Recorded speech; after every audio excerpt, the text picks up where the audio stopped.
Saya mulai untuk hari ini. Kelompok yang maju adalah yang membahas tentang patofis dan ASKEP pada anak dengan gangguan sistem urinari. Silahkan salah satu menjadi moderator dan kelompok bisa panel untuk presentasi, kemudian tanya jawab. Jadi saya harapkan keaktifannya teman-teman yang tidak masuk ke kelompok bisa bertanya ke kelompok yang sekarang presentasi. Baik, silahkan dimulai. Siapa yang jadi moderator? Saya, Bu. Ya, silahkan. Yang mau share screen siapa? Saya jadiin host lagi. Mbak Wiwit Setianika. Ya.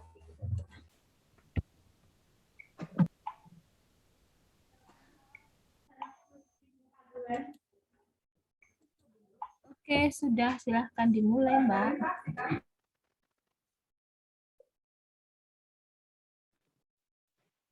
Ya, baik. Assalamualaikum warahmatullahi wabarakatuh. Salam sejahtera bagi kita semua. Selamat pagi Ibu Ana dan teman-teman sekalian. Puji syukur kita haturkan kepada Allah Subhanahu wa Ta'ala, dan tak lupa juga sholawat serta salam tercurahkan kepada Nabi Muhammad SAW. Saya Putri Pramudia Wardani. Saya di sini sebagai moderator yang akan menjalankan acara presentasi pada pagi hari ini. Memimpin. Langsung saja dimulai dari kelompok 8 oleh Heli Jatmiko dan Meli Mugi Lestari. Dipersilakan.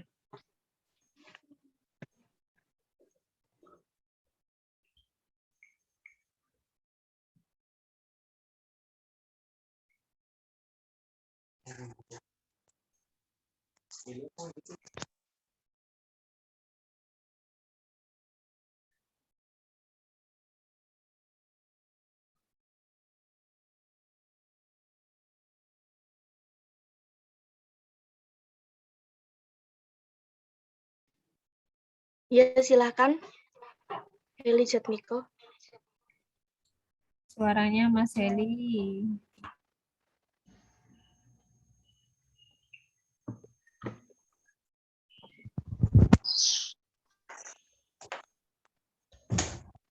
Assalamualaikum warahmatullahi wabarakatuh. Waalaikumsalam warahmatullahi wabarakatuh.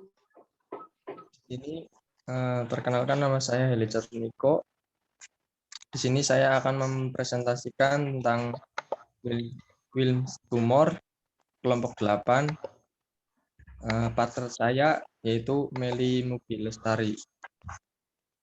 Next.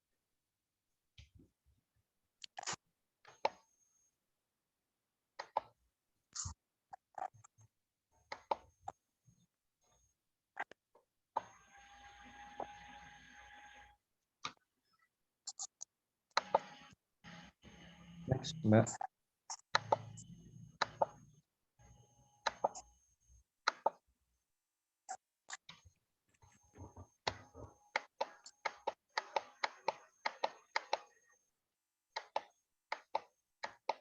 Halo, Mbak.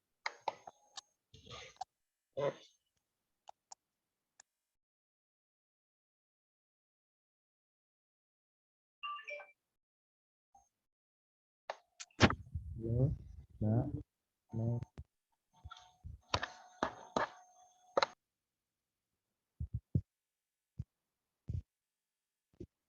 Halo, Mbak. Mbak.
Halo Mbak.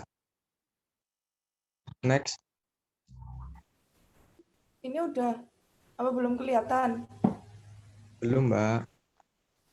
Oh, berarti sinyalnya bentar-bentar. Ini udah tak next kok. Ya nggak apa-apa.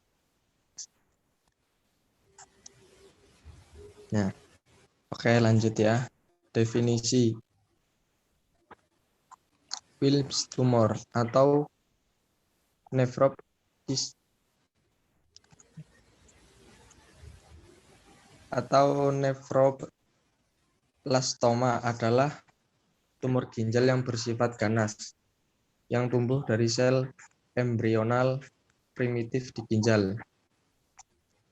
Tumor Wilms biasanya ditemukan atau sering terjadi pada anak-anak yang berumur kurang dari 5 tahun, tetapi kadang ditemukan pada anak yang lebih besar atau orang dewasa.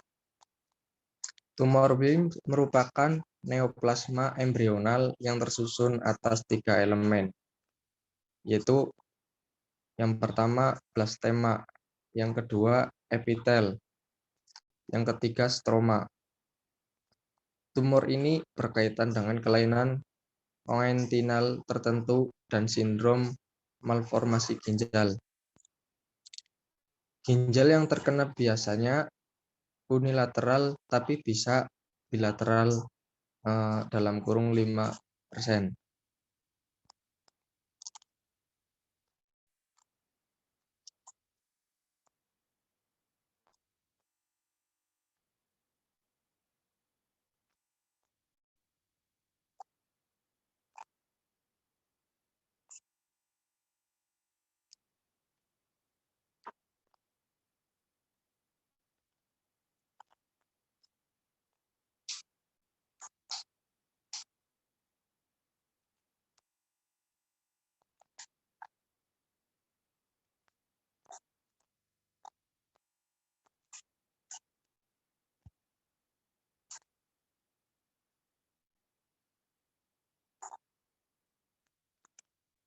Penyebab tumor Wilms belum diketahui secara pasti.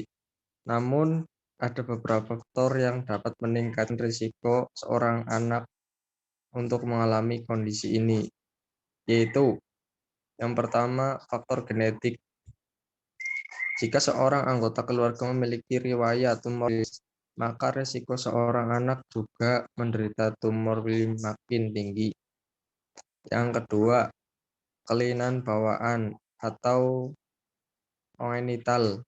Tumor Wilms berisiko tinggi dialami oleh bayi atau anak yang memiliki kelainan bawaan sejak lahir, seperti aniridia, yaitu kondisi ketika bagian mata yang berwarna iris hilang sebagian atau seluruhnya.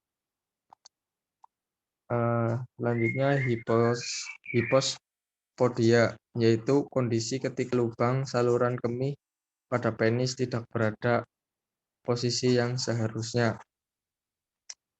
Terus kriptorchismus, yaitu kondisi ketika testis tidak turun ke dalam skrotum saat lahir. Terus hemihipertrofi, yaitu kondisi ketika salah satu bagian tubuh lebih besar dibandingkan bagian tubuh lainnya.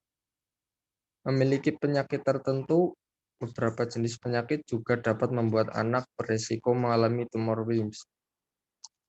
Meskipun penyakitnya juga jarang terjadi, di antaranya sindrom WAGR, gabungan dari gejala anirida, kelainan pada kelamin dan sistem kemih, serta retardasi mental.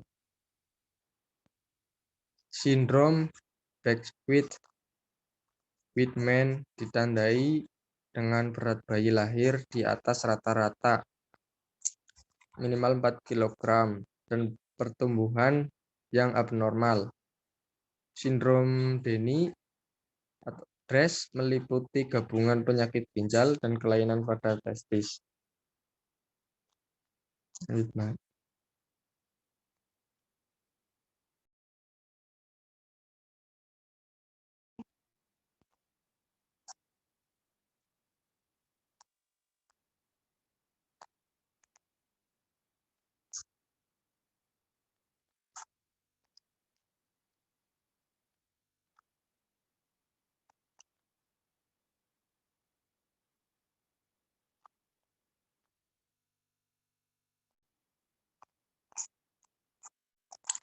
Etiologi. Penyebab tidak diketahui, tetapi diduga melibatkan faktor genetik. Tumor Wilms berhubungan dengan kelainan bawaan tertentu, seperti kelainan saluran kemih, aniridia, atau tidak memiliki iris. Hemihipertrofi, pembesaran separuh bagian tubuh. Tumor bisa tumbuh cukup besar, tetapi biasanya tetap berada dalam kapsulnya. Tumor bisa menyebar ke bagian tubuh lainnya. Tumor Wilms ditemukan pada 1 di antara 200.000 sampai 250.000 anak-anak. Biasanya umur rata-rata terjangkit kanker ini antara 3 sampai 5 tahun, baik laki-laki maupun perempuan.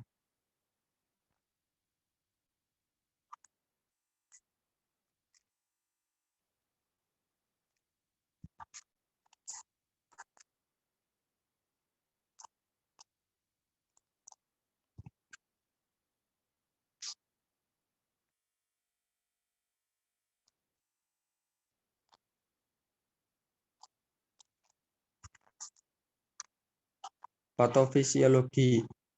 Tumor Wilms nephroblastoma merupakan tumor ginjal yang tumbuh dari sel embrional primitif di ginjal.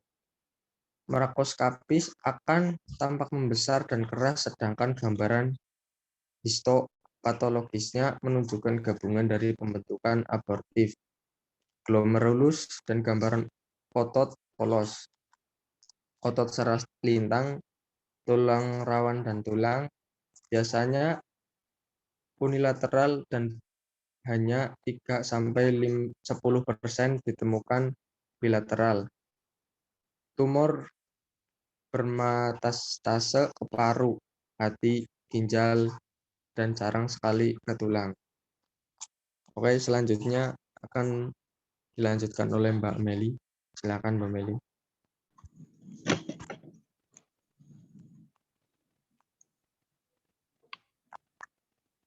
Selanjutnya ada gejala tumor Wilms. Gejala utama tumor Wilms adalah nyeri dan pembengkakan pada perut. Namun tumor Wilms juga dapat menyebabkan gejala lain seperti demam, rasa lelah, lemas berlebihan, nafsu makan menurun, mual dan muntah, konstipasi, sesak nafas, peningkatan tekanan darah, hematuria atau urin berdarah, dan pertumbuhan tubuh yang tidak seimbang. Next.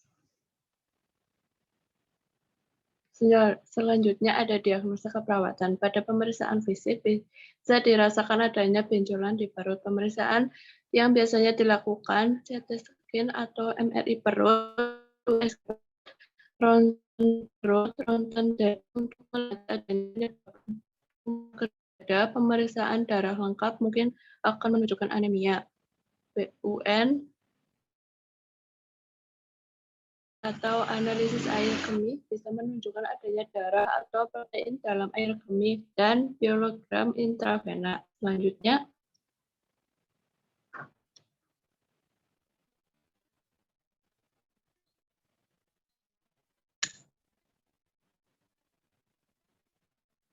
next Mbak Wiwi.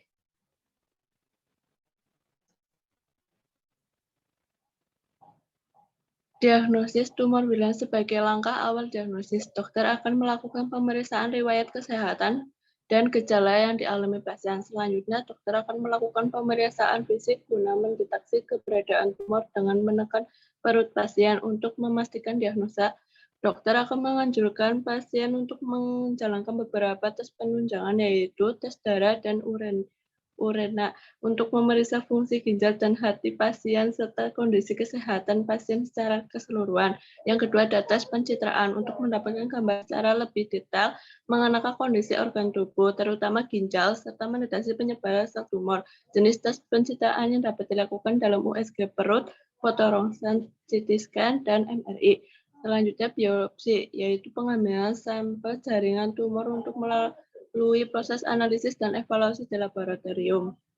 Next. Pengobatan.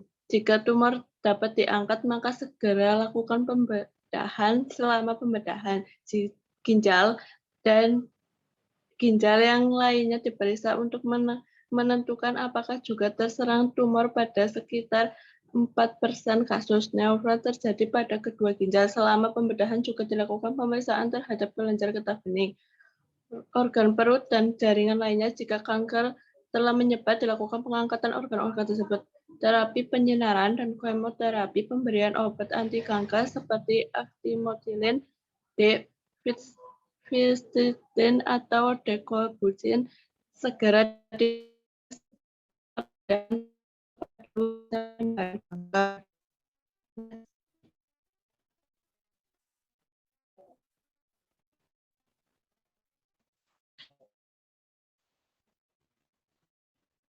pengobatan tumor Williams.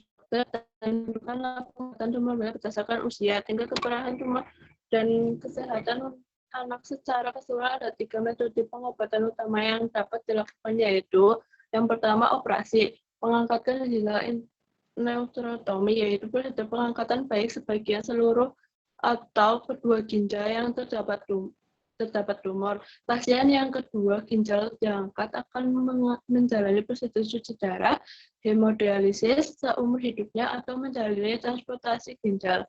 Jika memperoleh ginjal dari donor, operasi merupakan metode pengobatan yang paling sering dilakukan untuk penderita tumor Williams. Kemoterapi. Prosedur ini dilakukan jika ukuran tumor adalah cukup besar, atau tindakan operasi tidak mampu mengangkat seluruh sel kanker. Kemoterapi akan menghancurkan sisa sel kanker. Terkadang kemoterapi juga dilakukan sebelum operasi untuk menyusulkan ukuran tumor. Yang ketiga, terapi radiasi uterotopi, yaitu terapi pengobatan dengan menggunakan pencaranan sinar radiasi berfrekuensi tinggi yang diarahkan ke bagian tubuh yang terinfeksi sel kanker. Terapi radiasi juga dapat menjadi pilihan bagi pasien dengan kondisi tumor yang telah menyebar ke organ tubuh lainnya.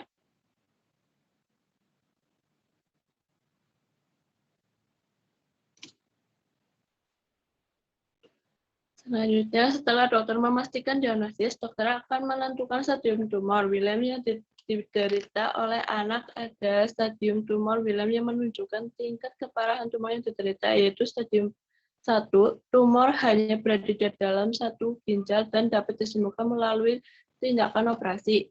Stadium 2, tumor telah menyebar hingga ke jaringan sekitar ginjal, termasuk pembuluh darah. Pada stadium ini, tindakan operasi masih menjadi pilihan untuk mengobati. Stadium ketiga, penyebaran tumor sudah meluas dan mencapai organ perut lainnya atau kelenjar getah bening. Stadium 4, tumor telah menyebar ke organ lain yang letaknya jauh dari ginjal seperti paru-paru, tulang, atau otak. Stadium akhir atau 5, tumor telah menyerang kedua ginjal. Ya, sekian presentasi dari kelompok 8. Apakah ada pertanyaan? Ada, Mbak.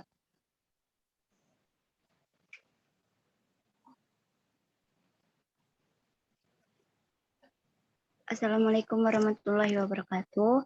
Perkenalkan, saya Fepti. Saya izin bertanya, apakah ada komplikasi dari Wilms tumor? Jika ada, sebutkan ya, Mbak. Terima kasih.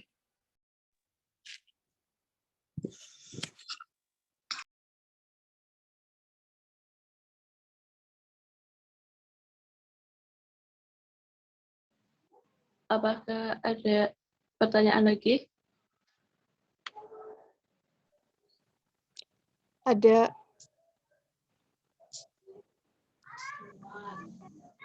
Perkenalkan, saya Prilia, izin bertanya.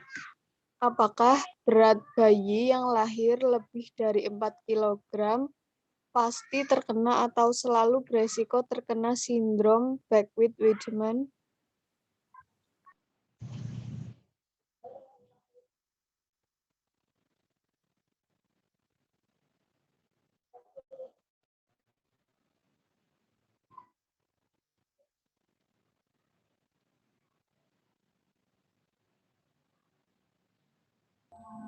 Silahkan pertanyaannya ditampung dulu ya, kemudian bisa lanjut ke kelompok yang lain kalau sudah tidak ada pertanyaan.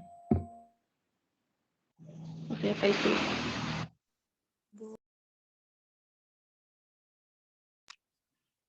Perkenalkan, saya Aldiansyah. Izin bertanya ke kelompok 8. Mengapa tumor Will terpacunya pada penyakit pada anak? Boleh dijelaskan? Terima kasih.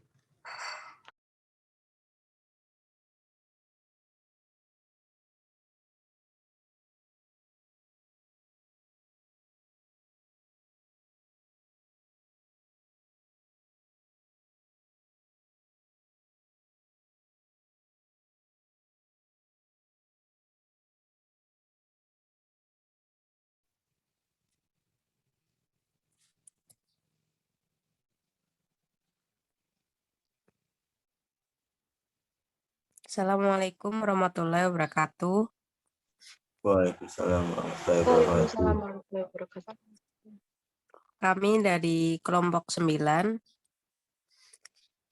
ingin mempresentasikan patofisiologi dan asuhan keperawatan pada anak dengan nephrotic syndrome.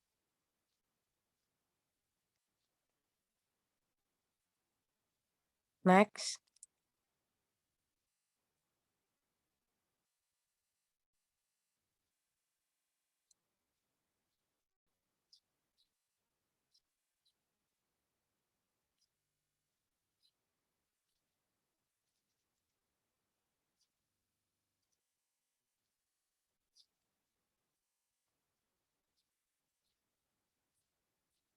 Next, Mbak Wiwit.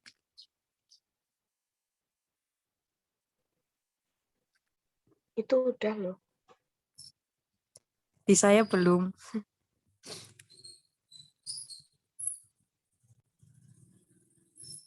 Mungkin sinyalnya Mbak Lulu ya. Kalau enggak, Mbak Oh iya, Novita Bu. dulu. Mbak Novita dulu.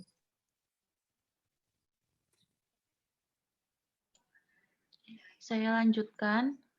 Definisi nephrotic syndrome.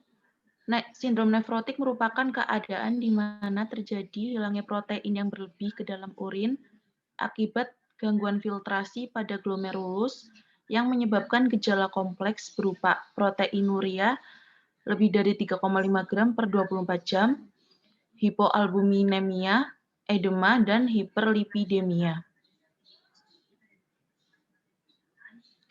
Etiologi. Sindrom nefrotik dapat disebabkan oleh glomerulonefritis primer dan sekunder akibat infeksi, keganasan, penyakit jaringan ikat, obat atau toksin, dan akibat penyakit sistemik.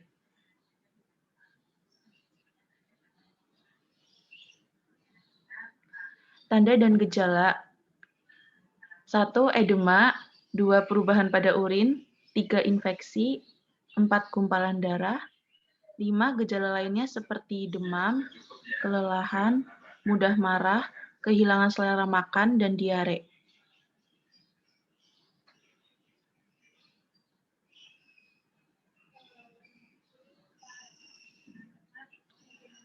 Patofisiologi. Yang pertama ada proteinuria. Proteinuria pada penyakit glomerular disebabkan oleh meningkatnya filtrasi makromolekul melewati dinding kapiler glomerulus. Hal ini sering diakibatkan oleh kelainan pada podosit glomerulal. Yang kedua ada hipoalbuminemia. Pada pasien sindrom nefrotik, Hipoalbuminemia merupakan manifestasi dari hilangnya protein dalam urin yang berlebihan dan peningkatan katabolisme albumin.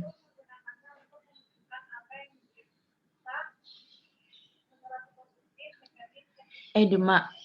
Adanya peningkatan permeabilitas kapiler glomerulus menyebabkan albumin keluar, sehingga terjadi albuminuria dan hipoalbuminemia.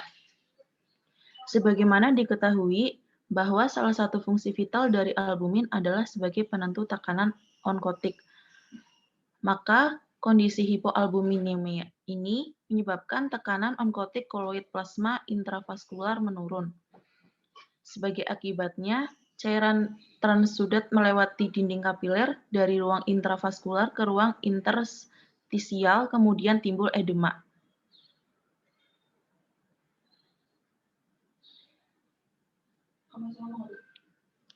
Yang keempat ada hiperkolesterolemia. Hampir semua kadar lemak atau kolesterol, trigliserid, dan lipoprotein serum meningkat pada sindrom nefrosis. Hal ini dapat dijelaskan dengan penjelasan antara lain yaitu adanya kondisi hipoproteinemia yang merangsang sintesis protein menyeluruh dalam hati termasuk lipoprotein.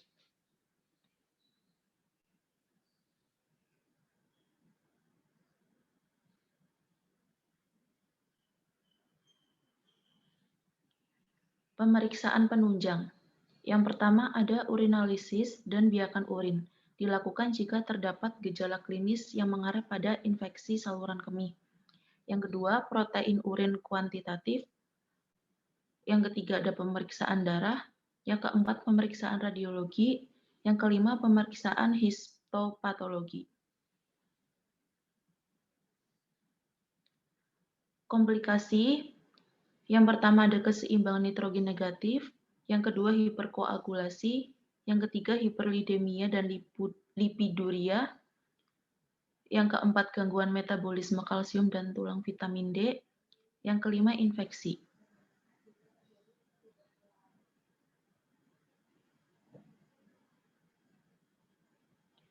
Konsep patofisiologis.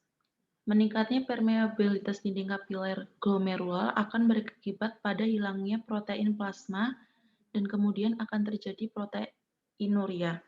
Kelanjutan dari proteinuria akan dapat mengakibatkan hipoalbuminemia.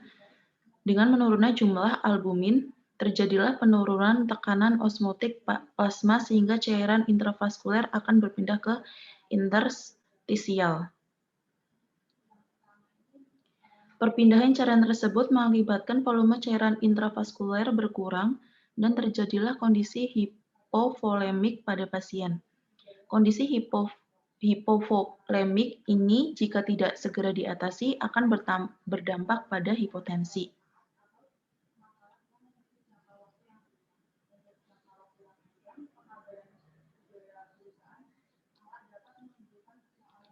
Ini merupakan pathway dari sindrom nefrotik. Yang pertama di sini ada penyakit sekunder, reaksi autoimun, idiopatik, penyakit sistemik, kemudian akan menjadi kerusakan glomerulus, berpengaruh kepada proteinuria, kemudian menjadi hipoalbuminemia, kemudian sintesis protein dan lipid meningkat, dan hiperlipidemia. Hiperlipidemia ini akan membuat kolesterol menjadi meningkat, sedangkan hipoalbuminemia akan menjadi edema. Kemudian di sini hipertensi akan menyebabkan sakit kepala dan masalah keperawatannya itu nyeri akut.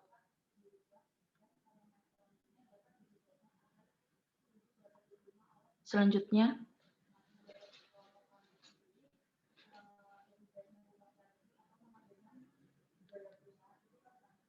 sindrom nefrotik. Di sini ada breathing, brain, blood, dan bladder.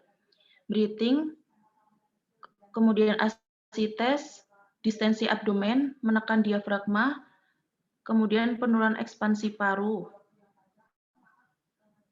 Brain cardiac output menurun, perfusi darah ke otak menurun, masalah keperawatan, resiko ketidakefektifan perfusi jaringan otak. Blood, reabsorpsi Na dan air, volume intravaskuler meningkat, beban kerja jantung meningkat. Bladder, penurunan filtrasi glomerulus, protein terfiltrasi, penurunan IgG dan IgA, kemudian volume cairan vaskuler menurun, stimulasi renin angiotensis, kemudian sekresi ADH. Hipoalbuminemia, kemudian tekanan osmotik plasma menurun, perpindahan cairan dari intravaskuler ke interstisial. Selanjutnya, lanjutannya yaitu dyspnea, tachypnea, tarikan dinding dada, masalah keperawatannya yaitu ketidakefektifan pola nafas. Kontraktivitas ventrikal menurun, dekompensasi kordis, aritmia, bradikardi, perubahan EKG, dan edema, masalah keperawatan penurunan curah jantung. Imunitas menurun, masalah keperawatan risiko infeksi. Reabsorpsi Na dan air meningkat, volume sekresi urin menurun, masalah keperawatan gangguan eliminasi urin.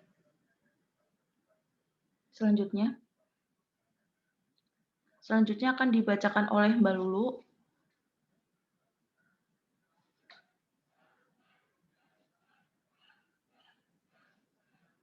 Ada nggak ya Mbak Lulu?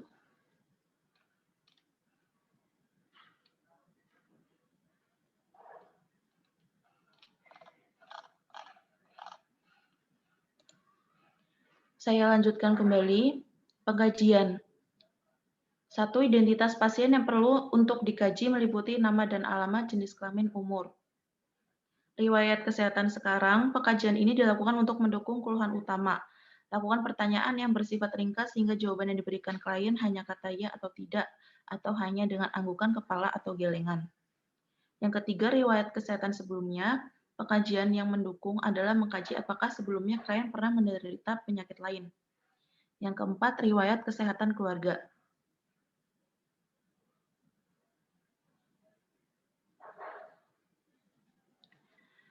Diagnosis keperawatan, yang pertama ketidakefektifan pola nafas berhubungan dengan nyeri, yang kedua nyeri akut berhubungan dengan agen cedera biologis, yang ketiga risiko infeksi berhubungan dengan gangguan integritas kulit.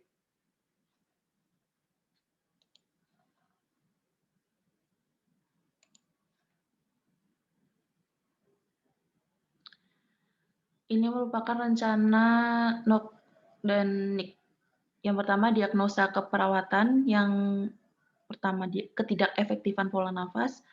Batasan karakteristiknya bradypnea, penurunan tekanan ekspirasi, pernafasan cuping hidung, fase ekspirasi memanjang, pernapasan bibir. Faktor yang berhubungan dengan posisi tubuh yang menghambat ekspansi paru, obesitas, dan nyeri. NOK, status pernafasan, kriteria hasil, frekuensi pernafasan, irama pernafasan, kedalaman inspirasi, suara auskultasi pernafasan, penggunaan otot bantu nafas, retraksi dinding dada, sianosis, pernapasan cuping hidung. NIK, monitoring pernapasan, monitor kecepatan irama, kedalaman, dan kesulitan dalam bernafas, catat pergerakan dada, catat ketidaksimetrisan, penggunaan otot bantu pernapasan, dan retraksi dada. Monitor suara napas tambahan seperti ngorok. Monitor pola nafas, misalnya bradypnea, tachypnea, hiperventilasi, Kussmaul.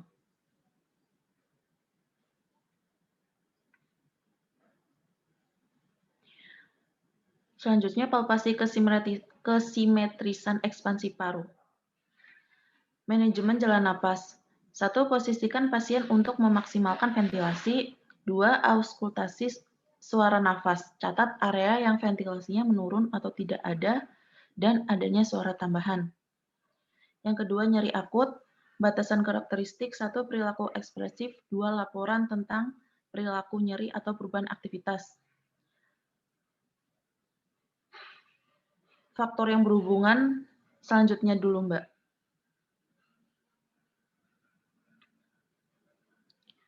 Faktor yang berhubungan dengan agen cedera biologis. Kemudian kontrol nyeri, kriteria hasil mengenai kapan terjadinya nyeri. Kemudian menggunakan tindakan pengurangan nyeri tanpa analgesik, melaporkan nyeri yang terkontrol. Tingkat nyeri.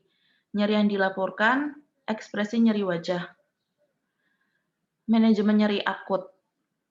1. Lakukan pengajian nyeri komprehensif yang meliputi lokasi, karakteristik, durasi, frekuensi, kualitas, intensitas, serta apa yang mengurangi nyeri dan faktor pemicu.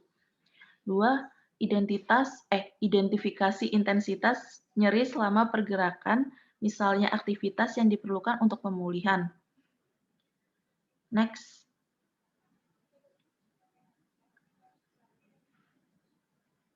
Tiga, tanyakan pasien terkait dengan tingkat nyeri yang tetap nyaman. Pemberian analgesik. 1. Cek perintah pengobatan meliputi nama, dosis, dan frekuensi. 2. Cek adanya riwayat alergi obat. 3. Monitor tanda vital sebelum dan setelah memberikan analgesik. 4. Evaluasi keefektifan analgesik.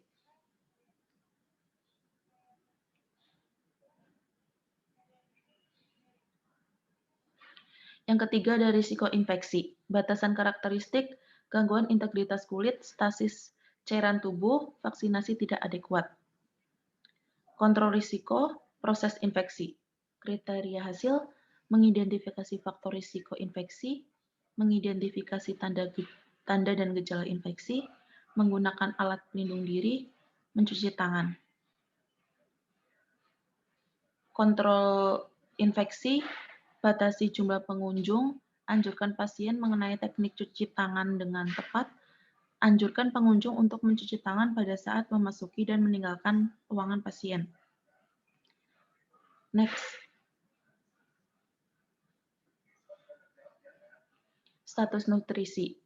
Yang pertama asupan gizi, yang kedua asupan makanan, yang ketiga rasio berat badan atau tinggi badan, yang keempat hidrasi, kemudian monitor nutrisi. Timbang berat badan pasien, lakukan pengukuran antropometri pada komposisi tubuh, monitor kecenderungan naik dan turunnya berat badan anak, identifikasi perubahan berat badan terakhir. Sekian, terima kasih presentasi kami. Ada yang ingin ditanyakan? Ada, Mbak. Iya, silakan.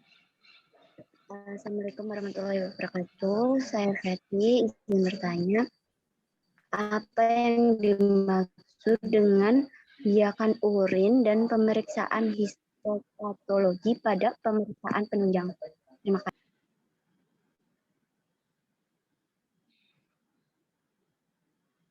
Baik, ada yang ingin bertanya lagi? Saya, Mbak. Silakan. Pada anak dengan nephrotic syndrome, kok bisa ada tandanya itu gumpalan darah itu bagaimana? Patofisiologi. Terima kasih. Iya. Selanjutnya. Saya Mbak. Tolong jelaskan kenapa kondisi hipovolemik itu jika tidak segera diatasi akan berdampak pada hipotensi.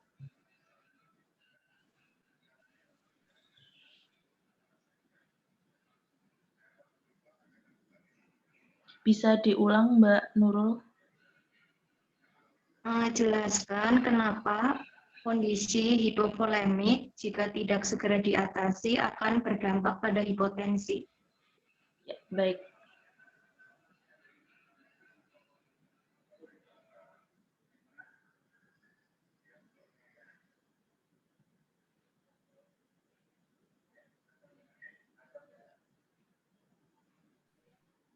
Ada yang ingin ditanyakan lagi, teman-teman?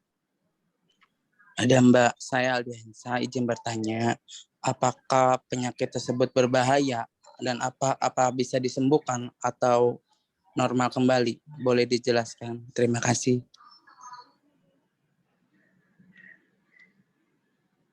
Ada lagi?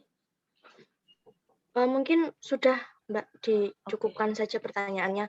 Lanjut ke kelompok berikutnya saja. Kelompok 10 ya berarti ya.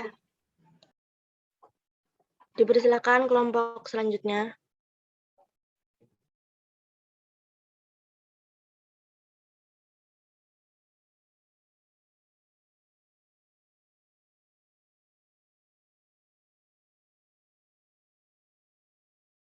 Iya, Assalamualaikum warahmatullahi wabarakatuh. Waalaikumsalam warahmatullahi wabarakatuh.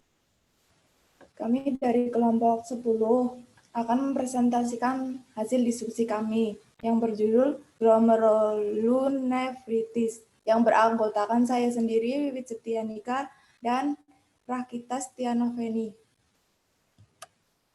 Pertama ada definisi glomerulonefritis. Glomerulonefritis merupakan suatu penyakit ginjal yang disebabkan oleh proses inflamasi pada struktur glomerular sehingga sel darah merah dan protein keluar ke dalam urin.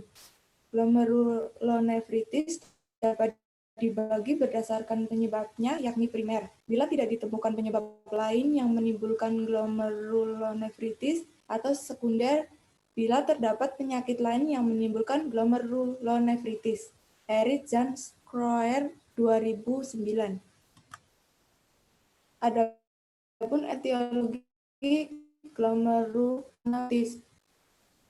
Menurut Ngastia 2005, glomerulonefritis akut didahului oleh infeksi ekstrarenal, terutama di traktus respiratorius, bagian dan kulit oleh kuman Streptococcus beta hemolyticus golongan A tipe 12, 4, 16, 25, dan 29.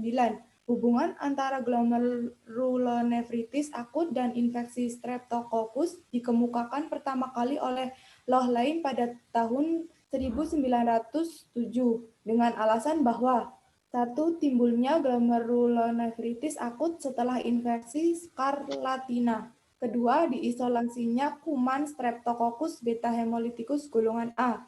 Yang ketiga, meningkatnya titer antistreptolisin pada serum pasien. Adapun manifestasi dan tanda gejala.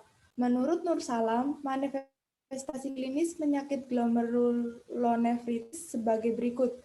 Yang pertama, penyakit ringan umumnya ditemukan saat dilakukan urinalis secara rutin. Yang kedua, riwayat infeksi, ada faringitis oleh Streptococcus kelompok A, virus hepatitis B, dan endokarditis.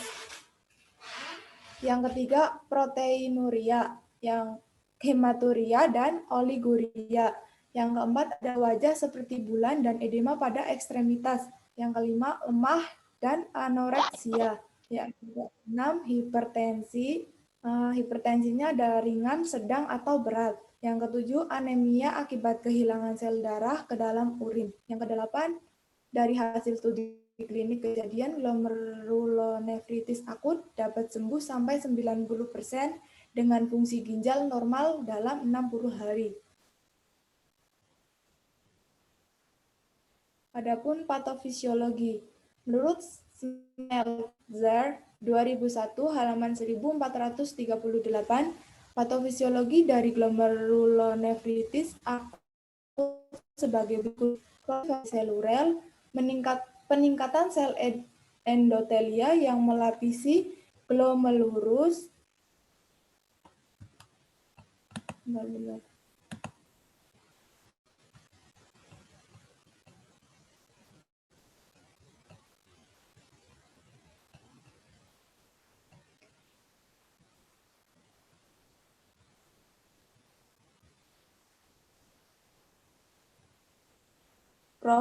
Proliferasi seluler atau peningkatan sel endotelia yang melapisi glomerulus, infiltrasi leukosit ke glomerulus, dan penebalan membran filtrasi glomerulus atau membran basal menghasilkan jaringan parut dan kehilangan permukaan nyaring.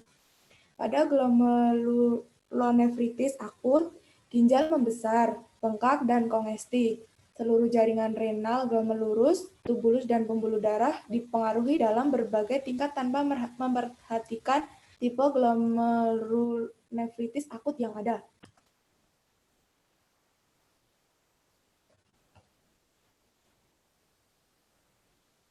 Adapun pemeriksaan penunjang. Yang pertama ada urinalisis, yang kedua ada darah, yang ketiga ada pemeriksaan kultur tenggorok, Untuk menentukan jenis mikroba adanya Streptococcus. Yang keempat, pemeriksaan serologis, antistertozim, asto, antihyaluronidase, dan antibinase. Kelima, pemeriksaan imunologi untuk menentukan IgG, IgM, dan C3 kompleks imun. Yang keenam, pemeriksaan radiologi untuk menentukan fototorak adanya gambaran edema paru atau paya jantung. Yang ketujuh ada ECG, adanya gambaran gangguan jantung.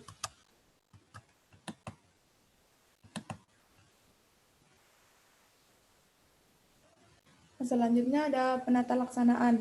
Menurut Baugman 2000 halaman 197, tujuan dari penata laksanaan adalah untuk memulihkan fungsi ginjal dan untuk mengobati komplikasi dengan cepat. Yang pertama, penisilin untuk infeksi Streptococcus residual. Yang kedua, preparat diuretik dan antihipertensi. Yang ketiga, pertukaran plasma atau plasmaferisis dan pengobatan dengan obat-obat steroid dan sitotoksis untuk mengurangi respon inflamasi pada penyakit yang berkembang dengan pesat. Yang keempat, kadang diperlukan dialisis. Yang kelima, tirah baring selama fase akut sampai urin jernih dan BUN, kreatin, dan tekanan darah kembali normal.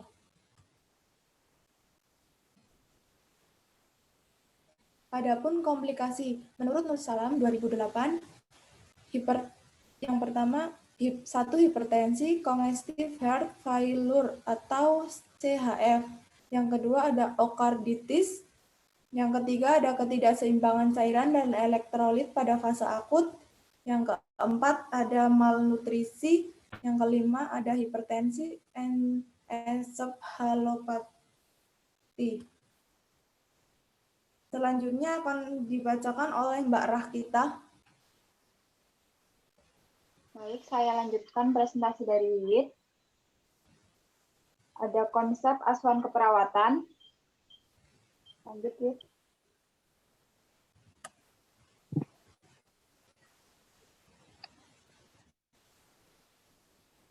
Untuk pengkajian, ada identitas klien, keluhan utama, riwayat penyakit, pola aktivitas sehari-hari, psikososial spiritual, pemeriksaan fisik, pemeriksaan penunjang, analisa data.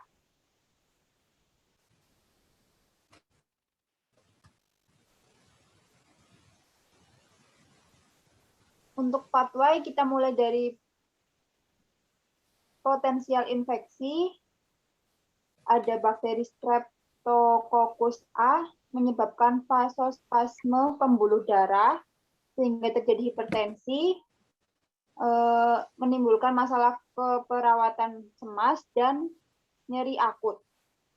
Selanjutnya ada potensi infeksi juga menyebabkan reaksi antigen-antibodi sehingga terjadi proliferasi sel dan kerusakan glomerulus, menyebabkan GVR menurun sehingga terjadi retensi Na dan air, kemudian hipertensi dan masalah keperawatannya cemas dan nyeri. Dari retensi Na dan air menyebabkan udem sehingga terjadi masalah keperawatan, kelebihan volume cairan, dan kerusakan integritas kulit. Dari proliferasi sel dan kerusakan glomerulus juga menyebabkan kerusakan membran kapiler, sehingga terjadi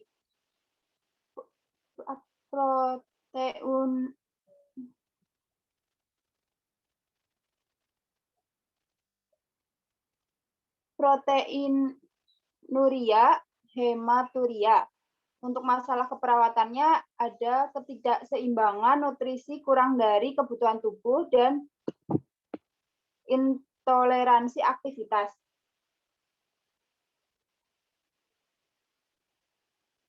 Untuk diagnosa keperawatannya ada pertama kelebihan volume cairan, yang kedua intoleran aktivitas, ketiga ketidakseimbangan nutrisi kurang dari kebutuhan, keempat ada nyeri akut, kelima ada ansietas, keenam ada kerusakan integritas kulit.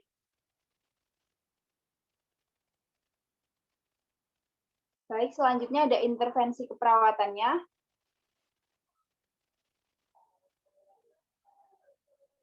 Yang pertama ada diagnosanya kelebihan volume cairan berhubungan dengan perubahan mekanisme regulasi peningkatan permeabilitas dinding glomerulus. Untuk NOC-nya ada keseimbangan cairan, status jantung paru, status nutrisi, asupan nutrisi. Untuk kriteria hasilnya dipertahankan pada nomor 4 dari nomor 2 dan ditingkatkan ke nomor 5. Selanjutnya ada dipertahankan pada nomor 4 dari nomor 2 dan ditingkatkan ke nomor 5. Ada dipertahankan pada nomor 4 dari nomor 2 dan ditingkatkan ke nomor 5. Untuk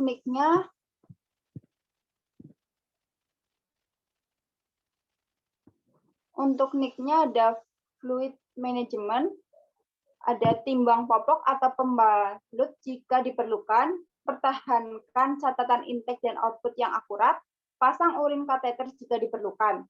Selanjutnya ada fluid monitoring. Catat secara akurat intake dan output, monitor adanya distensi leher, rinci, udem, perifer, dan penambahan berat badan. Selanjutnya ada monitor tanda dan gejala dari udem. Beri obat yang dapat meningkatkan output urin, monitor berat badan. Diagnosa yang kedua ada intoleransi aktivitas berhubungan dengan fatigue. Untuk NOC-nya ada toleransi terhadap aktivitas, tingkat kelelahan, pergerakan. Untuk kriteria hasilnya dipertahankan pada nomor 4 dari nomor 2 dan ditingkatkan ke nomor 5. Ada dipertahankan pada nomor 4 dari nomor 2 dan ditingkatkan ke nomor 5. Dipertahankan pada nomor 4 dari nomor 2 dan ditingkatkan ke nomor 5. Untuk NIC-nya kita mengambil energi manajemen. Yang pertama ada observasi adanya pembatasan klien dalam melakukan aktivitas, dorong anak untuk menggunakan perasaan terhadap keterbatasan, kaji adanya faktor yang menyebabkan kelelahan, dan terakhir ada monitor nutrisi dan sumber energi yang adekuat. NIC yang kedua ada activity terapi. Yang pertama ada kolaborasikan dengan tenaga rehabilitasi medik dalam merencanakan program terapi yang tepat. Bantu klien untuk mengidentifikasi aktivitas yang mampu dilakukan. Dan terakhir ada bantu untuk memilih aktivitas konsisten yang sesuai dengan kemampuan fisik, psikologi, dan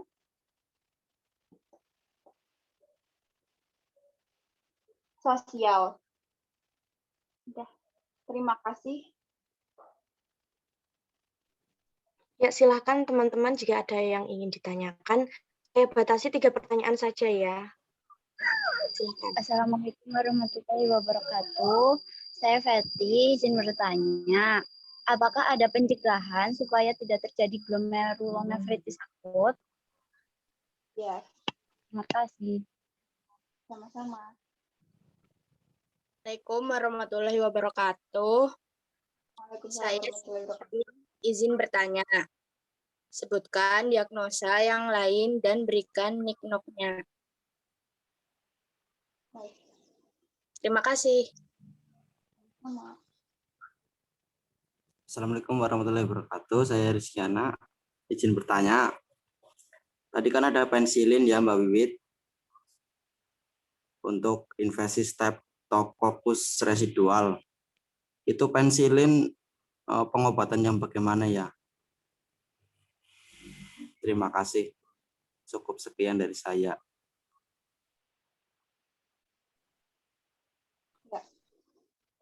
Gimana Mbak Rakita, Mbak Wiwit, sudah diterima pertanyaannya?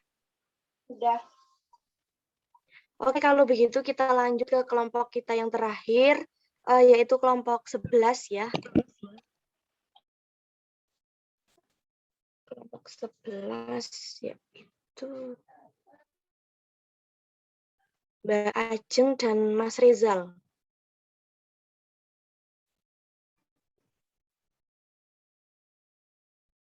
Oke, silahkan kepada Mas Rizal dan Mbak Ajeng. Dipersilahkan untuk memulai presentasinya. Baik, terima kasih untuk Mbak Putri. Kami mulai. Assalamualaikum warahmatullahi wabarakatuh. Waalaikumsalam warahmatullahi wabarakatuh. Waalaikumsalam warahmatullahi wabarakatuh. Saya, Pembajeng Utami dan rekan saya Muhammad Rizal akan membawakan hasil diskusi kami mengenai patofisiologi dan asuhan keperawatan glomerulonefritis kronik.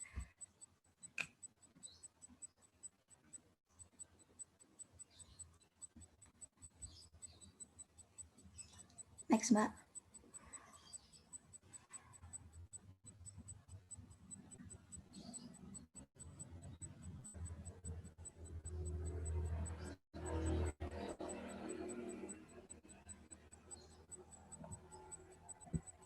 Next, Mbak.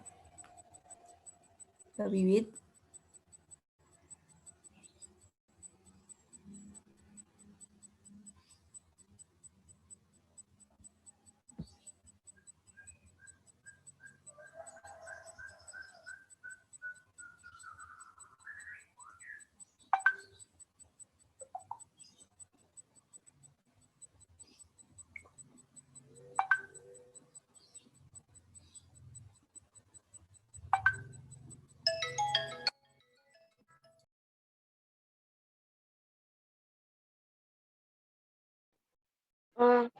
Sebentar ya, teman-teman.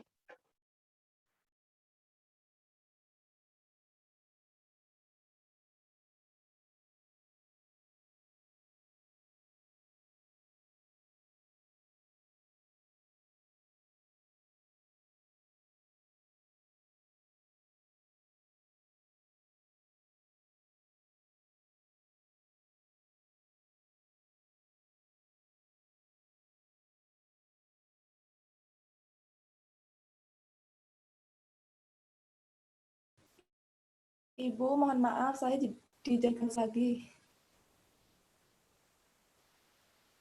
Oh, Putri, Put.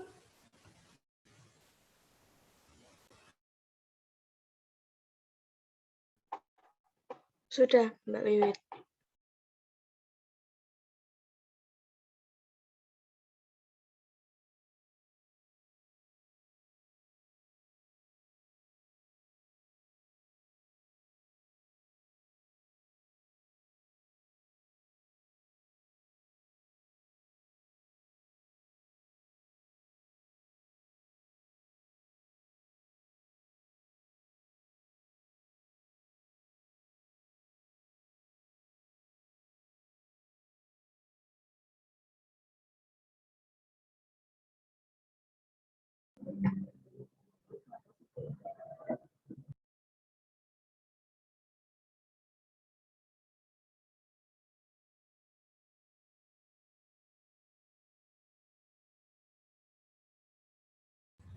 Baik, saya lanjutkan. Glomerulonefritis kronik awalnya mungkin seperti glomerulonefritis akut atau tampak sebagai tipe reaksi antigen antibodi yang lebih ringan. Kadang-kadang sangat terabaikan. Setelah kejadian berulangnya infeksi ini, ukuran ginjal sedikit berkurang sekitar 1/5 dari ukuran normal dan terdiri dari jaringan fibrosa yang luas.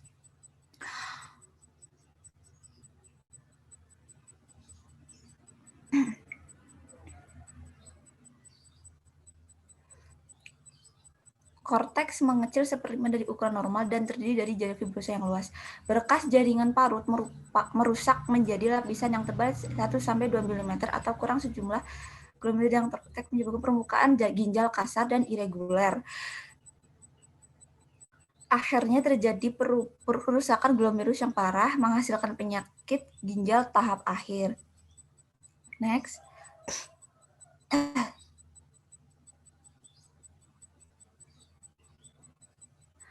Walaupun penyebab pasti tidak jelas, tetapi perubahan parenkim ginjal dapat disebabkan karena 1. Efek dari hipertensi, 2. Infeksi dan inflamasi parenkim ginjal yang sering dan berulang-ulang, 3. Gangguan hemodinamik dan metabolisme.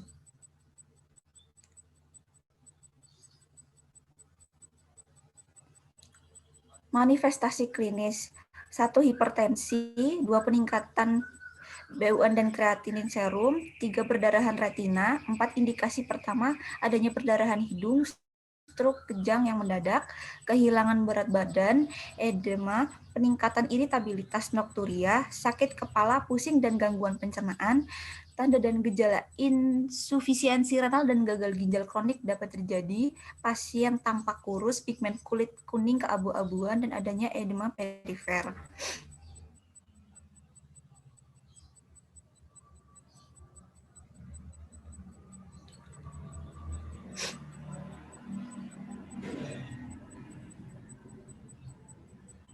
Pemeriksaan penunjang. Pemeriksaan urin. Beberapa parameter yang dianalisis melalui pemeriksaan urin antara lain: 1. Keberadaan sel darah merah sebagai penanda adanya kerusakan glomerulus. Kedua, keberadaan sel darah putih sebagai penanda adanya peradangan. Ketiga, menurunnya berat jenis urin. Keempat, keberadaan protein sebagai penanda adanya kerusakan sel ginjal.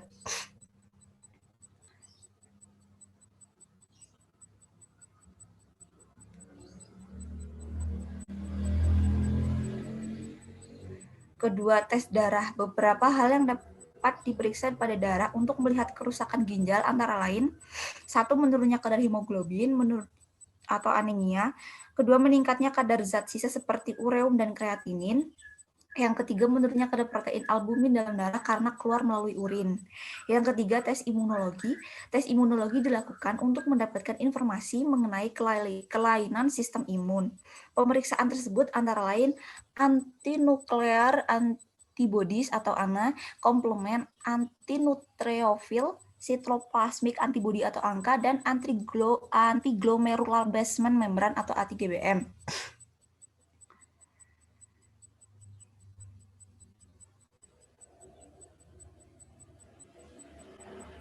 Selanjutnya,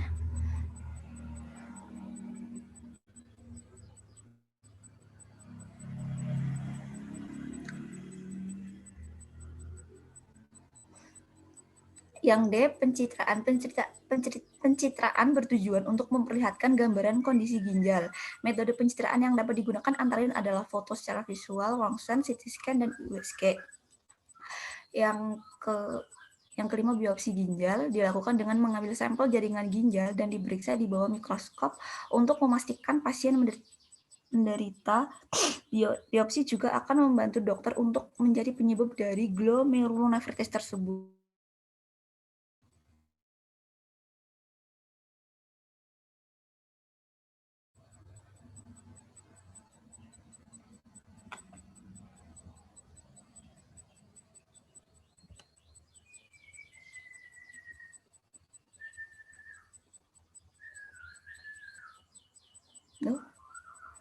Oke, sepertinya sinyalnya Mbak Wiwit kurang baik. Saya lanjutkan saja. Saya yang akan share screen.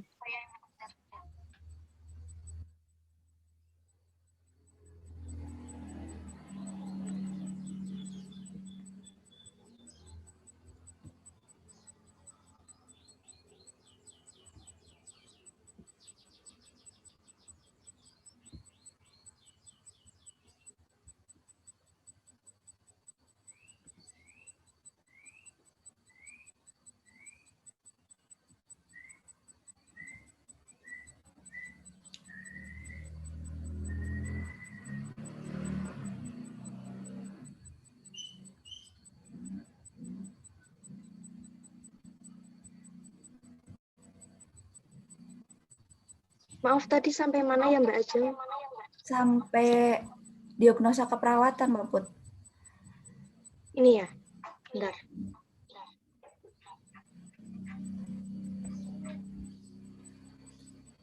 Iya, untuk selanjutnya akan dijelaskan oleh Mas Rezal.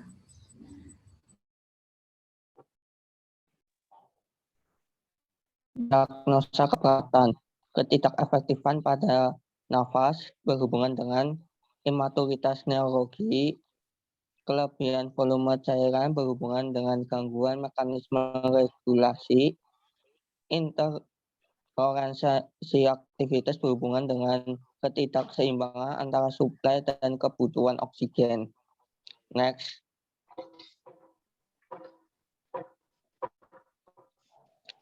Satu, ketidakefektifan pola nafas berhubungan dengan imaturitas neurologi, intervensi atau NIC, monitor pernafasan, monitor kecepatan, pola nafas, aukultasi suara nafas, dan catat perubahan saturasi. outcome atau NOx, frekuensi irama, saturasi oksigen, pernafasan dipertahankan pada skala 3 ditingkatkan ke skala 4. Next.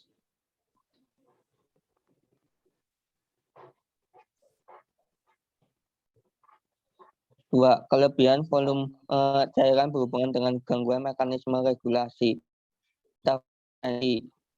Atau NOx, monitor cairan, monitor jumlah intake dan eliminasi cairan pasien atau klien, monitor faktor resiko menyebabkan perkembangan cairan, monitoring warna, jumlah kandungan elektrolit, outcome atau NOx, keseimbangan cairan, mempertahankan serum elektrolit, turbokulir, keseimbangan output dan intake cairan menjadi skala lebih baik. Next.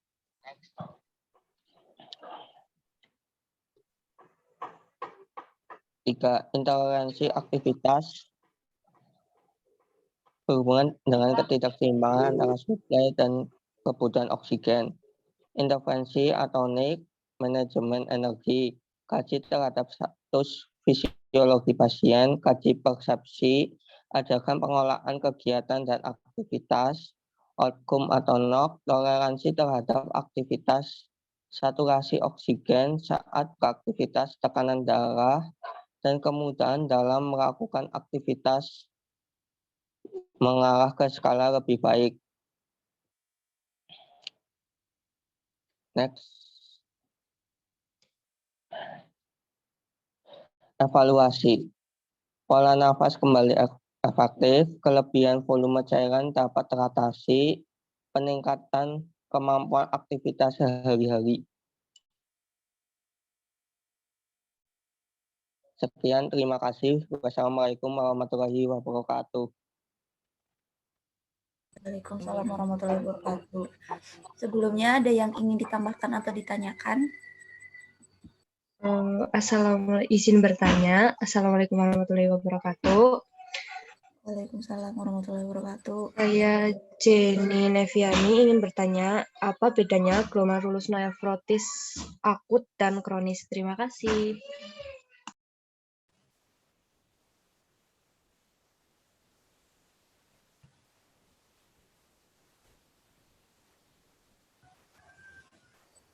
Selanjutnya ada yang lain? Ya, izin bertanya. Saya Wiwit Supianika, izin bertanya. Dari beberapa pemeriksaan penunjang yang sudah disebutkan, di antara pemeriksaan tersebut, tolong sebutkan dan jelaskan alasannya kenapa. Terima kasih.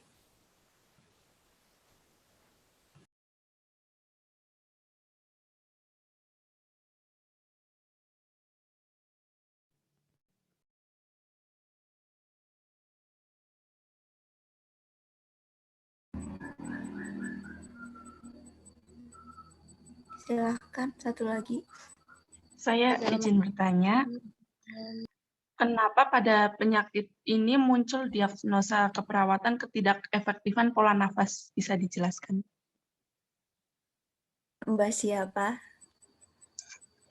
Siti Hovifah. Oh iya.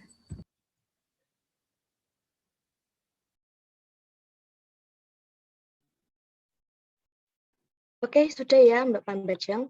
Sudah jelas dengan pertanyaannya? Ya, sudah Mbak Put. Oke, kita kembali lagi kepada kelompok yang pertama tadi. Gimana, sudah disiapkan apa belum jawabannya?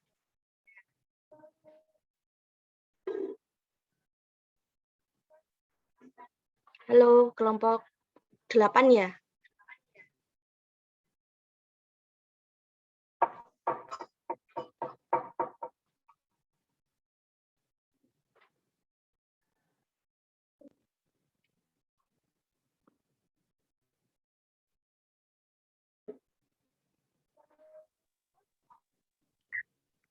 Ya, baik. Di sini saya akan menjawab pertanyaan dari Mas Aldi. Pertanyaannya, mengapa penyakit Wills tumor rentan pada anak, mengapa tidak dewasa? Benar gitu pertanyaannya, Mas Aldi? Ya, Iya, Mas. jawab ya. Komplikasi tumor Wilms terjadi ketika tumor telah menyebar dan menyerang organ lain dalam tubuh, seperti paru-paru, kelenjar getah bening, hati, tulang, atau otak. Beberapa komplikasi yang mungkin dialami penderita tumor Wilms adalah gangguan fungsi ginjal, terutama bila tumor berada pada kedua ginjal, gagal jantung, gangguan pertumbuhan dan perkembangan anak, terutama tinggi badan. Terus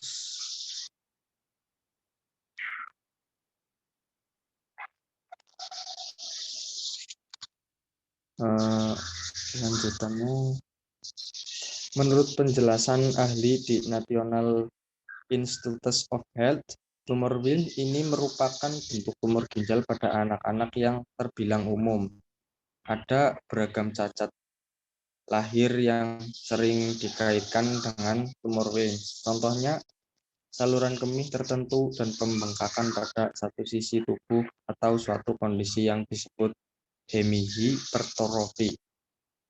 Tumor Wilms ini merupakan penyakit yang paling sering terjadi pada anak-anak sekitar 3 tahun. Lebih dari 90% kasus didiagnosis sebelum usia 10 tahun, namun biasakah penyakit ini dialami oleh orang dewasa? Dalam kasus yang jarang, tumor Wilms bisa menyerang anak-anak yang lebih tua dari 15 tahun dan orang dewasa. Begitu jawabannya, Mas Aldi, apakah memuaskan?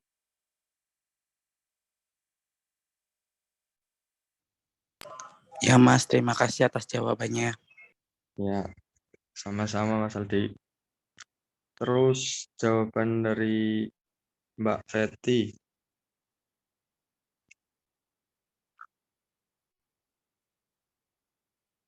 Pertanyaannya,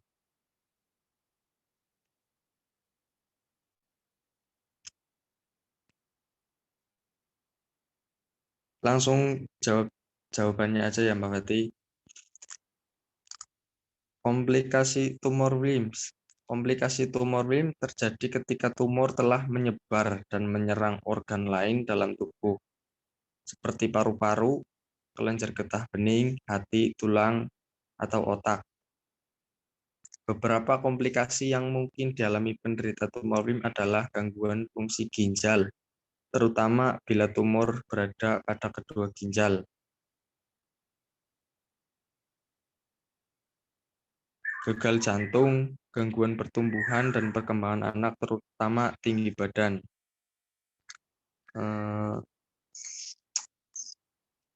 Sudah segitu saja Mbak Fetty. Iya, terima kasih Mas Oli.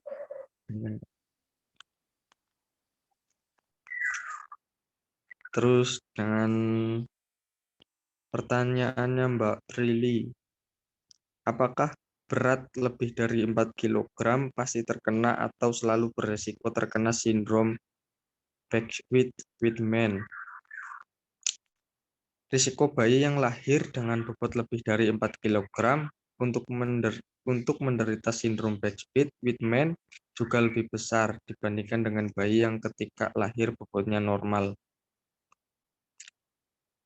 Gimana Mbak Prilly? Kurang memuaskan jawabannya?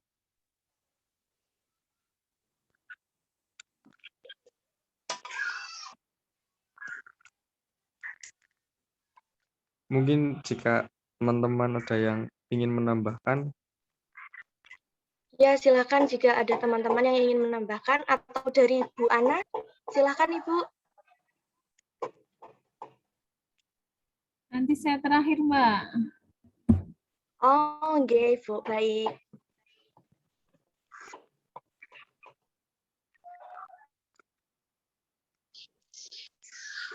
Sudah ya, teman-teman. Lanjut ke pertanyaan ke kelompok berikutnya saja. Kelompok 9.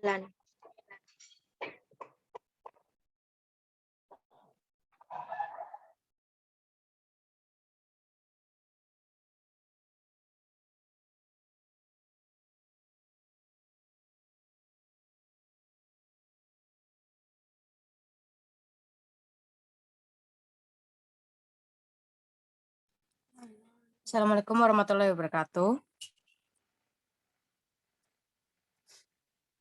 Waalaikumsalam warahmatullahi wabarakatuh. Saya Lulu Mawadatul Sulhi dari kelompok 9. Di sini saya akan menjawab pertanyaan dari Mbak Feti.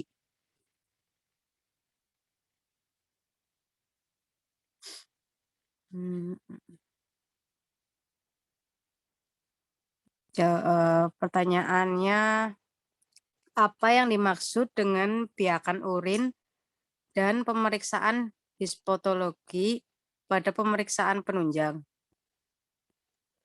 Jawabannya, biakan urin adalah metode pemeriksaan untuk mendeteksi adanya bakteri di dalam urin sebagai pertanda dari infeksi saluran kemih. Selain mendeteksi keberadaan bakteri, kultur urin atau biakan urin juga dapat digunakan untuk menentukan jenis bakteri penyebab infeksi.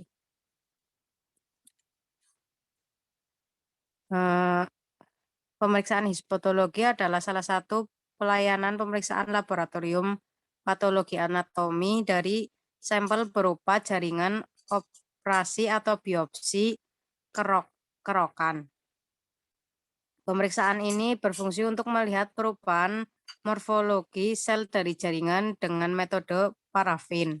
Pemeriksaan ini adalah gold standar untuk menentukan kelainan neoplasma atau non-neoplasma serta menentukan terapi selanjutnya. Gimana Mbak Feti? Iya Mbak Lulu, udah paham. Terima kasih. Ya. Oke, baik. Selanjutnya saya akan menjawab pertanyaan dari Mas Aldi.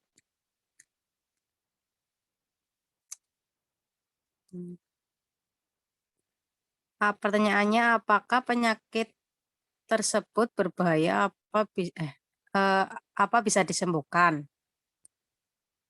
Jawabannya, ketika ginjal tidak dapat bekerja secara optimal, maka tubuh bisa mengalami masalah. Salah satunya gangguan yang dapat terjadi pada ginjal adalah sindrom nefrotik. Kondisi ini dapat disebabkan oleh penyakit tertentu dan bisa berakibat fatal jika dibiarkan. Menurut data dari Kementerian Kesehatan Republik Indonesia, kemungkinan kesembuhan dari penderita sindrom nefrotik dapat mencapai 90% dengan kesembuhan total 30%. Kemungkinan kesembuhan yang jarang 50% dan untuk kesembuhan yang sering 20%. Gimana Mas Aldi, udah jelas? Jelas Mbak, terima kasih. Baik, selanjutnya akan dijawab oleh Mbak Novita. Baik, selanjutnya saya akan menjawab pertanyaan dari Mbak Siti Hovifah. Pada anak dengan nefrotik sindrom itu kenapa bisa ada gumpalan darah? Jadi sindrom nefrotik ini merupakan suatu jenis gangguan pada organ ginjal yang menyebabkan tubuh mengeluarkan terlalu banyak protein ke dalam urin. Ini merupakan pertanda bahwa organ ginjal itu sudah tidak bekerja dengan normal. Gangguan ini terjadi bila pembuluh darah kecil dalam ginjal mengalami kerusakan sehingga tidak dapat melakukan fungsi dengan baik, seperti menyaring dan menyaring kelebihan air dalam darah. Jika mengalami seperti ini, maka kadar protein dalam urin dan kadar kolesterol itu menjadi tinggi, sedangkan kadar protein dalam darah menjadi rendah.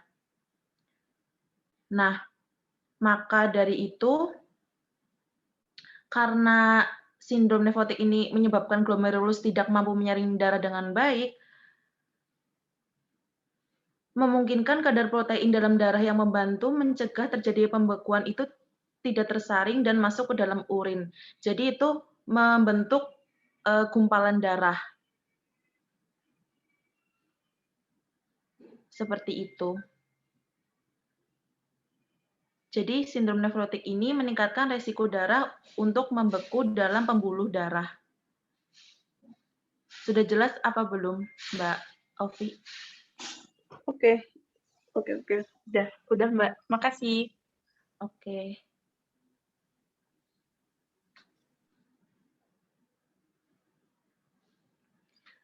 Selanjutnya, saya akan menjawab pertanyaan dari Mbak Nurul.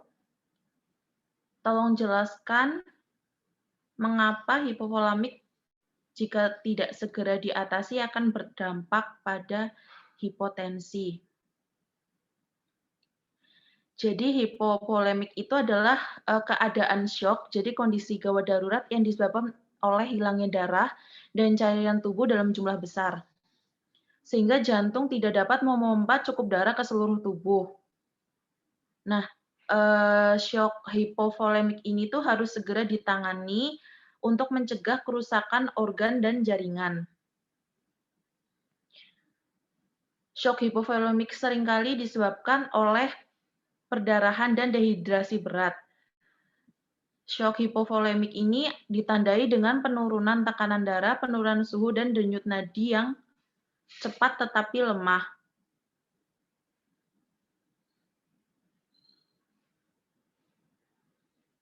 Begitu Mbak Nurul.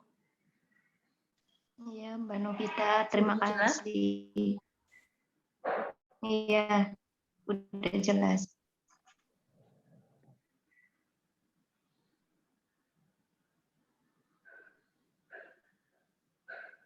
Sudah ya? Sudah dijawab Oke, semua Mbak Novita. untuk pertanyaan Terima kelompok 9. kasih. Kemudian kelompok terakhir ya? Apa belum? Lupa saya.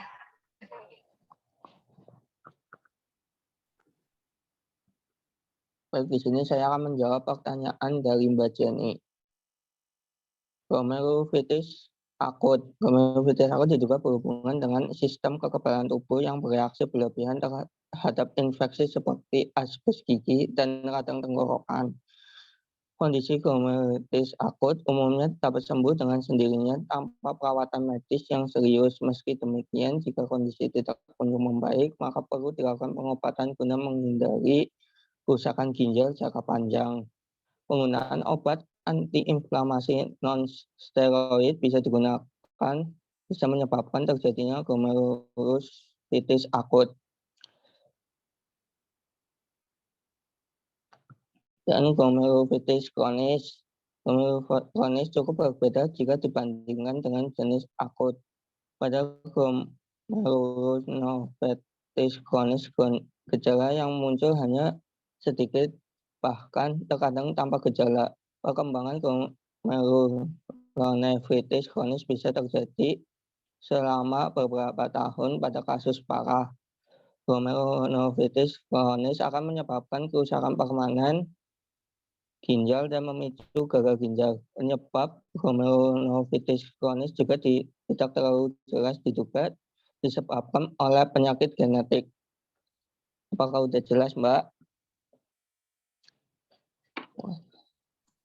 Ya, sudah. Terima kasih. Untuk selanjutnya, saya akan menjawab pertanyaan dari Mbak Wiwit. Sebutkan pemeriksaan yang efektif dan alasannya kenapa. Jadi, dari beberapa pemeriksaan yang lebih mengarah untuk mengetahui adanya glomerulonefritis atau tidak ini, salah satunya adalah biopsi ginjal, dilakukan dengan mengambil sampel jaringan ginjal dan diperiksa di bawah mikroskop untuk memastikan pasien menderita. Biopsi juga akan membantu dokter untuk mencari penyebab dari glomerulonefritis tersebut. Bagaimana Mbak Wiwit?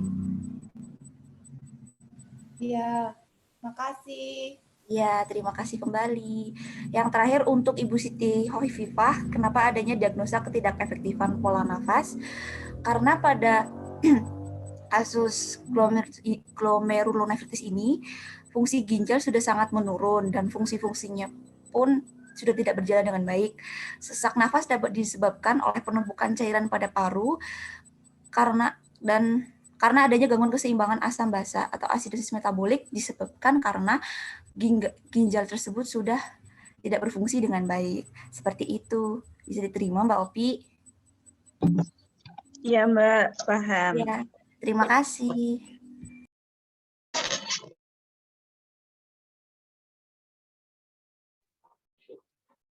Ya, tadi yang kelompok 10 belum ya, yang punya Mbak Wiwit sama Mbak Rahita ya.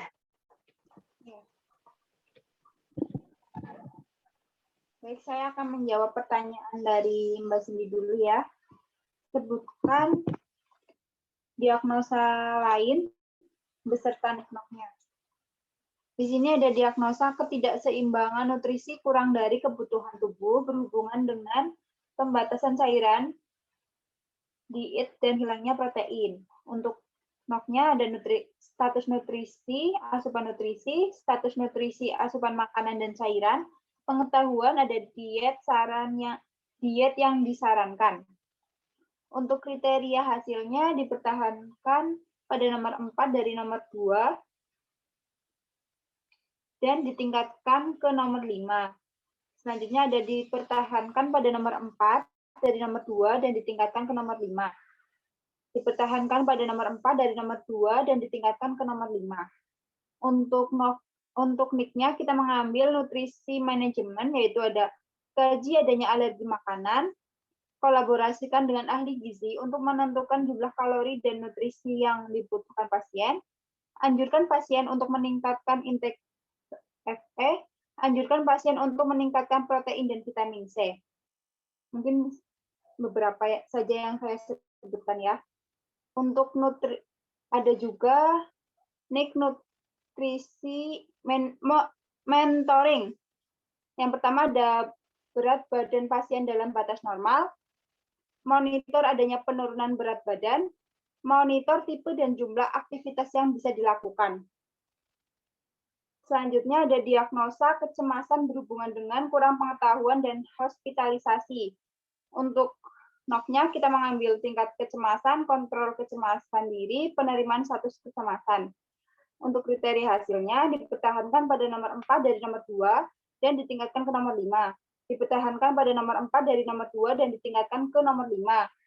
Dipertahankan pada nomor 4 dari nomor 2 dan ditingkatkan ke nomor 5. Untuk NIC-nya ada anxiety reduction atau penurunan kecemasan. Yang pertama ada gunakan pendekatan yang menenangkan, nyatakan dengan jelas harapan terhadap pelaku pasien. Selanjutnya ada jelaskan semua prosedur dan apa yang dirasakan selama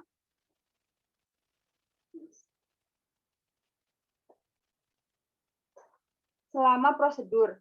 Temani pasien untuk memberikan keamanan dan mengurangi takut. Berikan informasi faktual mengenai diagnosis, tindakan, prognosis. Selanjutnya ada diagnosa kerusakan integritas kulit berhubungan dengan edema dan menurunnya tingkat aktivitas. Untuk NOC-nya integritas jaringan kulit dan membran mukosa. Keparahan cairan berlebih. Untuk kriteria hasilnya dipertahankan pada nomor 4 dari nomor 2 dan ditingkatkan ke nomor 5. Dipertahankan pada nomor 4 dari nomor 2 dan ditingkatkan ke nomor 5. Untuk NIC-nya ada pressure management. Yang pertama, anjurkan pasien untuk menggunakan pakaian yang longgar, hindari kerutan pada tempat tidur, jaga kebersihan kulit agar tetap bersih dan kering, mobilisasi pasien atau ubah posisi pasien setiap 2 jam sekali. Ada monitor kulit akan adanya kemerahan, oleskan lotion atau minyak atau baby oil pada daerah yang tertekan, monitor aktivitas dan mobilisasi pasien, monitor status nutrisi pasien, memandikan pasien dengan sabun dan air hangat. Selanjutnya, pertanyaan dari Mbak Fetty yaitu pencegahan ya. Untuk pencegahannya, berdasarkan sumber yang saya baca dan saya temukan, cara mencegah glomerulonefritis akut belum tersedia, hingga penyebabnya belum diketahui. Namun, bisa melakukan sederet langkah di bawah ini untuk mengurangi resikonya. Yang pertama ada menerapkan perilaku hidup bersih dan sehat, segera mencari perawatan jika mengalami infeksi bakteri Streptococcus di tenggorokan, menghindari obat-obatan intravena infus yang diberikan tanpa pengawasan tenaga medis. Langkah ini bertujuan mencegah infeksi virus seperti HIV dan hepatitis yang dapat menyebabkan penyakit ini. Selanjutnya akan dijawab Mbak Wiwit. Iya, saya akan menjawabkan dari Mas Kristiana ya. Penisilin bukan obat atau penyebab penisilin antibiotik yang penyakit yang bisa diatasi dengan penisilin antara lain infeksi saluran pernafasan, infeksi telinga, atau demam reumatik. Seperti itu. Apakah bisa diterima, Mas Rizky? Rizkiana? Oh, begitu ya, Mbak. Oh ya. Ya. Begitu ya, Mbak. Terima kasih, Mbak. Ya, sama-sama.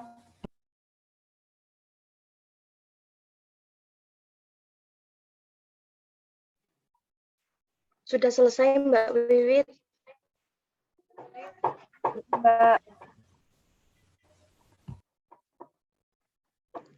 Ya, alhamdulillah teman-teman telah selesai ya diskusi kita hari ini. Saya sebagai moderator memohon maaf apabila ada kesalahan kata yang mungkin kurang berkenan. Saya serahkan kepada Ibu Ana selebihnya. Terima kasih, Bu. Ya, terima kasih Mbak Putri. Terima kasih teman-teman ya sudah mengerjakan dan sudah presentasi untuk tema kali ini tentang gangguan ya, gangguan pada sistem perkemihan. Jadi kalau kita lihat tadi apa aja gangguan yang terjadi pada perkemihan pada anak-anak yang sering terjadi pada anak-anak, yang pertama adalah tumor Wilms ya. Kenapa dinamakan tumor Wilms? Karena yang menemukan tumor ini atau penyakit ini adalah Williams ya. Jadi dinamakan tumor Wilms. Tadi sudah dibahas oleh kelompok. Ini terjadi paling sering pada anak-anak ya. Kemudian yang perlu diingat adalah stadiumnya ya. Ada berapa stadium tadi? Kelompok tumor Wilms ada berapa stadium? 5 stadium, Bu.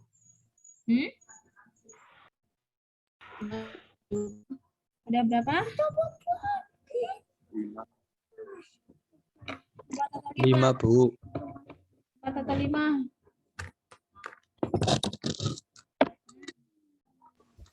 5, Bu. 5. Loh, kok beda? Yang ngerjain malah jawabnya 4, yang ngerjain askopnya ya. Yang dengerin 5 ya. Jadi stadiumnya ada 5 ya, yang terakhir di mana yang pertama ketika tidak menembus kapsul ya, terus sampai yang terakhir itu harusnya ditambahkan lagi ketika tumor itu sudah mengenai kedua ginjal ya. Bahaya enggak ya? Tentunya bahaya ya, namanya juga tumor ya. Yang paling bahaya dari tumor apa? Metastasis ya. Sudah dijelaskan komplikasinya bisa metastasis kalau sampai ke paru-paru, sampai ke sumsum tulang. Nah, itu yang menyebabkan kematian ya pada anak-anak, sehingga harus dideteksi secara dini. Dengan apa tadi pemeriksaannya? Bisa dengan biopsi ya.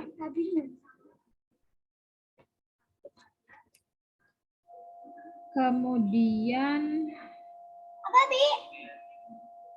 GNA ya. Jadi gangguan perkemihan yang lain itu adalah glomerulonefritis akut ya.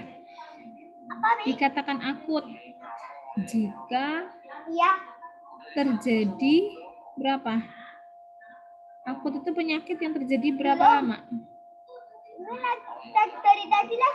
Kurang dari 6 bulan ya. Kenapa bisa terjadi GNA? Yang paling sering adalah belum diketahui penyebabnya, tapi yang paling sering karena Streptococcus ya. Streptococcus ini sering menyerang anak-anak dari mana? Dari saluran apa tadi? Saluran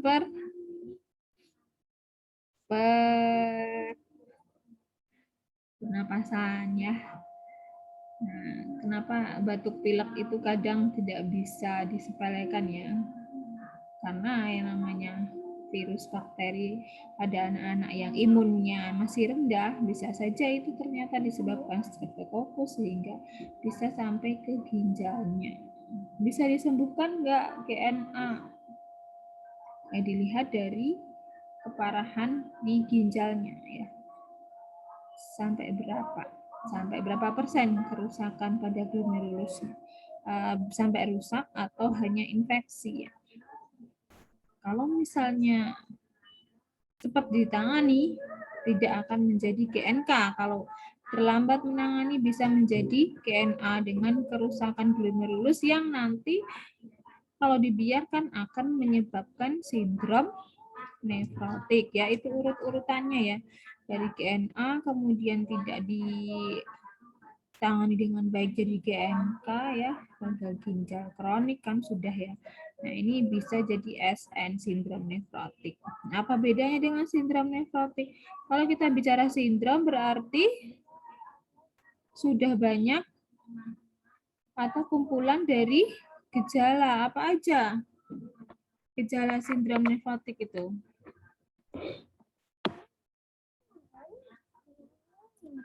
Apa aja Mbak Zulfa? Sindrom nefrotik itu, sindrom itu kan kumpulan ya. Apa yang khas dari sindrom nefrotik itu?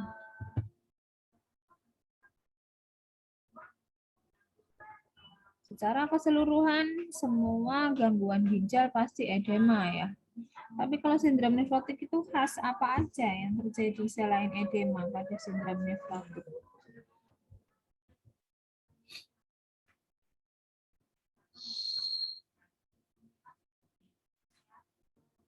Apa aja Mbak Zulfa? Mbak Zulfa Rafiqah?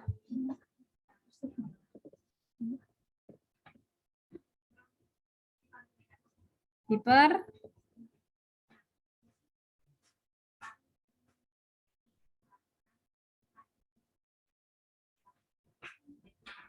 Hiper apa? Mbak Novita, apa aja tadi? Mbak Novita ada? Ada, Bu. Ya, apa aja tadi? Coba nggak baca, coba lihat saya. Ya, apa aja tadi sindrom yang sering muncul? Edema. Edema. Hiper. Tuh, kelompok EW jangan-jangan kalian yang saya takutkan itu cuma bacain tapi nggak paham penyakitnya. Hiper albuminemia. Hiper apa hipo? Hipo nih. Jadi jangan dihafal ya kalau gitu ya, hipo ya. Jadi kita harus tahu pathway-nya. Yang namanya sindrom nefrotik itu kan kerusakan pada glomerulusnya ya. Sehingga tidak bisa menyerap atau menyaring protein. Nah, otomatis proteinnya itu keluar semua lewat urin. Nah, akhirnya kalau lewat urin keluar semua, yang di darah apa? Berkurang, ya nggak? Lolos semua sih, nggak ada yang masuk di darah. Kan idealnya protein itu beredar di darah, kemudian dimasukkan ke sel-sel oleh pembuluh darah, diedarkan sehingga pasien itu proteinnya, orang anak-anak itu proteinnya terpenuhi. Tapi kalau pada sindrom nefrotik, pada gangguan ginjal itu kan albumin keluar semua, protein keluar semua sehingga jadi hipoalbumin. Tubuh kalau hipoalbumin berarti dia akan memecah kolesterol, ya enggak? Kurang sih protein di dalam tubuh sehingga efeknya tubuh itu untuk mempertahankan kebutuhan protein, kebutuhan sari-sari makanan itu dia akan memecah kolesterol. Makanya hiperlipid ya, pasti terjadi hiperlipidemia. Kolesterolnya banyak di darah yang menyebabkan darah menjadi kental ya atau menggumpal. Bagaimana kesembuhannya? 20%, 30%. Kalau sampai sindrom nefrotik ini langsung ditangani dan kerusakan glomerulusnya itu sedikit bisa disembuhkan, tapi kalau tidak sampai sudah gagal ginjal Berarti jadilah penyakit kronis, harus cuci darah ya.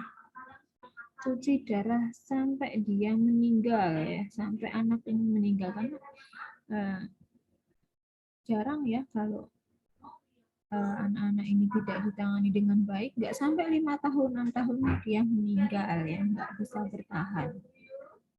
Makanya dia disebut penyakit kronis ya. Penyakit kronisnya itu sampai kondisi terminal atau tidak. Kemudian apa lagi tadi? Ya, kalau pemeriksaan pasti dilihat urinnya ya, maka ada biakan urin. Kemudian kalau tumor ya harus biopsi ya untuk mengetahui penyebabnya apa. Kemudian kalau infeksi glomerulonefritis akut kronis itu harus dilihat apa yang menyebabkan dia itu infeksi, sehingga bisa saja urinnya yang diperiksa. Kemudian hipovolemi tadi ya. Kenapa hipovolemi terjadi hipotensi? Ya jelas ya. Kalau ibaratnya selang, airnya nggak ada. Apa yang mau disemprotkan selang itu? Nggak ada kan ya. Jadinya pasti hipotensi. Terus udah semester 5 nih, pasti udah paham banget ini. Kenapa orang gagal ginjal jadi pola nafasnya yang terganggu? Karena setiap pasien yang gagal ginjal pasti urium kreatininnya tinggi, ya nggak? Kalau urium kreatininnya tinggi,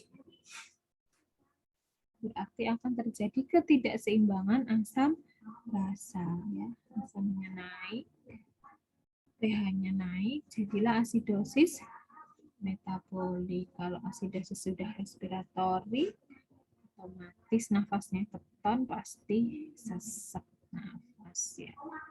Yang lebih parah lagi kalau sampai sudah terjadi kerusakan pertukaran gas ya, karena sudah nggak seimbang nih asam basanya di dalam tubuh. Oke, begitu silahkan dipelajari lagi. Ada yang ditanyakan mungkin sebelum ditutup?